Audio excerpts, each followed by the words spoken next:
ಮದ್ದೂರು ತಾಲೂಕು ಭಾರತೀನಗರದ ಸ್ಫೂರ್ತಿ ಪತ್ತಿನ ಸಹಕಾರ ಸಂಘಕ್ಕೆ ನೂತನ ಅಧ್ಯಕ್ಷರಾಗಿ ಕೆಎಲ್ ಶಿವರಾಮು, ಉಪಾಧ್ಯಕ್ಷರಾಗಿ ಎಸ್ಪಿ ಸಿದ್ದರಾಮೇಗೌಡ ಅವರು ಅವಿರೋಧವಾಗಿ ಆಯ್ಕೆಯಾಗಿದ್ದಾರೆ. ಈ ಸಂದರ್ಭದಲ್ಲಿ ನೂತನ ಅಧ್ಯಕ್ಷ ಕೆಎಲ್ ಶಿವರಾಮು ಅವರು ಮಾತನಾಡಿ, ಈ ಸಹಕಾರ ಸಂಘವು 1999ರಲ್ಲಿ ಸ್ಥಾಪನೆಗೊಳಿಸಿ ಸಿರಿಗೆರೆ ಹೋಬಳಿಗೆ ಮಾತ್ರ ಸೀಮಿತವಾಗಿದ್ದ ಸಂಘವನ್ನು ನಂತರ ದಿನಗಳಲ್ಲಿ ಮದ್ದೂರು, ಮಳವಳ್ಳಿ ತಾಲೂಕುಗಳಿಗೂ ವಿಸ್ತರಿಸಿರುವುದರಿಂದ ಹೆಚ್ಚು ಸದಸ್ಯರನ್ನು ಹೊಂದಿ ವ್ಯಾವಹಾರಿಕವಾಗಿ ಈಗ ಬಲವರ್ಧನೆಗೊಂಡಿದೆ ಎಂದರು. ಇಲ್ಲಿನ ಸದಸ್ಯರು ಮತ್ತು ನಿರ್ದೇಶಕರು ನನ್ನನ್ನು 6ನೇ ಬಾರಿ ಅಧ್ಯಕ್ಷರನ್ನಾಗಿ ಆಯ್ಕೆಗೊಳಿಸಿದ್ದಾರೆ. ನನ್ನ ಅವಧಿಯಲ್ಲಿ ಸಂಘಕ್ಕೆ ಅಲಗೂರು ರಸ್ತೆಯಲ್ಲಿ ನಿವೇಶನ ಖರೀದಿಸಿ ಸ್ವಂತ ಕಟ್ಟಡ ನಿರ್ಮಿಸಲಾಗಿದೆ. ಈ ಸಂಘದಿಂದ ಇದುವರೆವಿಗೂ ಸಾವಿರಾರು ಜನರು 3.5 ಕೋಟಿ ರುಗಳನ್ನು ಸಾಲವಾಗಿ ಪಡೆದು ಸಾಲವನ್ನು ಮರುಪಾವತಿಸಿ ಸಂಘವನ್ನು ಅಭಿವೃದ್ಧಿಗೊಳಿಸಲು ಕೈಜೋಡಿಸಿದ್ದಾರೆ. ಹಾಗಾಗಿ ಇವರೆಲ್ಲರಿಗೂ ನಾನು ಅಭಿನಂದನೆ ಸಲ್ಲಿಸುತ್ತೇನೆಂದರು.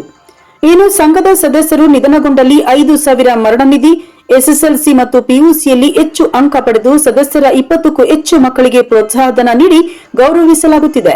ಇನ್ನು ಮತ್ತಷ್ಟು ಅಭಿವೃದ್ಧಿ ಕೆಲಸ ಮಾಡಲು ಮುಂದಿನ ದಿನಗಳಲ್ಲಿ ಮುಂದಾಗಿದ್ದೇನೆಂದರು. ಈ ಸಂಘವು 2025ರ ಜೂನ್ 9ಕ್ಕೆ 25 ವರ್ಷ ಪೂರ್ಣಗೊಳ್ಳಲಿದೆ. ಇದರ ಅಂಗವಾಗಿ ಬೆಳ್ಳಿ ಹಬ್ಬದ ಸಂಭ್ರಮವನ್ನು ಆಚರಣೆ ಮಾಡಲಾಗುವುದು. ಇದರ ಸವಿನೆನಪಿಗಾಗಿ ಸಂಘದ ಕಟ್ಟಡದ ಮೇಲೆ ಸಭೆಯ ಸಭಾಂಗಣವನ್ನು ಕಟ್ಟಲು ಶಂಕುಸ್ಥಾಪನೆ ನೆರವೇರಿಸಲಾಗುವುದು. ಜೊತೆಗೆ ಸಂಘದ ಸದಸ್ಯರಿಗೆ 5,000 ಗಿಡಗಳನ್ನು ವಿತರಣೆ ಹಾಗೂ ಆರೋಗ್ಯ ತಪಾಸಣಾ ಶಿಬಿರ ಮಾಡಲು ತೀರ್ಮಾನಿಸಲಾಗಿದೆ ಎಂದರು. ಇನ್ನು ಈ ವೇಳೆ ನೂತನ ಅಧ್ಯಕ್ಷ, ಉಪಾಧ್ಯಕ್ಷರನ್ನು ಸಂಘದ ಸದಸ್ಯರು ಮತ್ತು ಮುಖಂಡರು ಬುಧವಾರ ಸಂಜೆ 4 ಗಂಟೆಯಲ್ಲಿ ಅಭಿನಂದಿಸಿ ಗೌರವಿಸಿದರು. ಈ ಸಂದರ್ಭದಲ್ಲಿ ಉಪಾಧ್ಯಕ್ಷ ಎಸ್ಪಿ ಸಿದ್ದರಾಮೇಗೌಡ, ನಿರ್ದೇಶಕರಾದ BN Raghu, S Shivakumar, AB Ravindra, AS Vinay, TP Manohar Gowda, SH Shivaraju, C Kemparaju, BK Mamata, MS Suresh, MR Rekha, HC Athmananda, Vijendra, Gurusiddaiah, AH Ramesh, ಮುಖಂಡರಾದ ಸಬ್ನಳ್ಳಿ ಹೊನ್ನೇಗೌಡ, ಸಿಇಒ ಕೆಎಸ್ ಅಜಯ್ ಕುಮಾರ್ ಸೇರಿದಂತೆ ಹಲವರಿದ್ದರು. ಕೊಂಡುಕೊಂಡಿದ್ದೆವು. ಪ್ರಸ್ತುತ 2023ರಲ್ಲಿ ಸಂಘದ ಖಾಲಿ ನಿವೇಶನದಲ್ಲಿ ಸ್ವಂತ ಕಟ್ಟಡವನ್ನು ಸುಮಾರು 30 ಲಕ್ಷ ರೂಪಾಯಿ ಕಟ್ಟಿ ಉದ್ಘಾಟನೆಗೊಂಡಿರುತ್ತದೆ.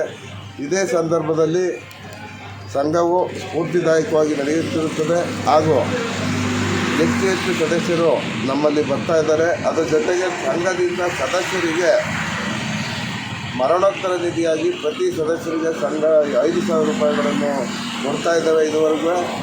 ಅದರ ಜೊತೆಗೆ ಸಂಘದಿಂದ ಯಶಸ್ವಿನಿ ಏನಿದೆ ಸಾವಿರಾರು ಜನ ಪ್ರಯೋಜನ ಪಡ್ಕೊಂಡಿದ್ದಾರೆ. ನಮ್ಮ ಸಂಘದಿಂದ ಇದುವರೆಗೂ 3.5 ಕೋಟಿ ಸಾಲವನ್ನು ಸಾವಿರಾರು ಜನ ತೆಗೆದುಕೊಂಡು ಪ್ರಯೋಜನ ಪಡೆದುಕೊಂಡಿದ್ದಾರೆ. ಹಾಗೂ ಸಂಘದಲ್ಲಿ ಉತ್ತಮವಾಗಿ ಬೆಳ್ಳಿ ಹಬ್ಬದ ಪ್ರಯುಕ್ತ ನಾವು ಸಂಘದ ಮೇಲ್ಭಾಗದಲ್ಲಿ ಮೀಟಿಂಗ್ ಮಾಡಲು ತೀರ್ಮಾನಿಸಿದ್ದು 9/6/2009ಕ್ಕೆ ಬೆಳ್ಳಿ ಹಬ್ಬ ತುಂಬುವುದರಿಂದ 9/9ರಂದು ಮೀಟಿಂಗ್ ಹಾಲ್ನ ಉದ್ಘಾಟನೆಗೊಳ್ಳಬೇಕು ಅಂತೇಳಿ ಈಗೆಲ್ಲ ತೀರ್ಮಾನ ತಗೊಂಡು ಮೇಲ್ಗಡೆ ಬಿಲ್ಡಿಂಗ್ ಮಾಡಲು ಈಗಿನಿಂದಲೇ ಕಾರ್ಯಪ್ರವೃತ್ತನಾಗುತ್ತೇನೆ. ಜೊತೆಗೆ ಖಾಲಿ ನಿವೇಶನದ ಹಿಂಭಾಗದಲ್ಲಿ ಸಹ ಕಟ್ಟಡ ಖಾಲಿ ಜಾಗ ಇದ್ದು ಅದಕ್ಕೂ ಸಹ ಕಾಂಪೌಂಡ್ ಹಾಕಲು ತೀರ್ಮಾನಿಸಿರುತ್ತೇವೆ. ಅದರ ಜೊತೆಗೆ ಬೆಳ್ಳಿ ಹಬ್ಬದ ಪ್ರಯುಕ್ತ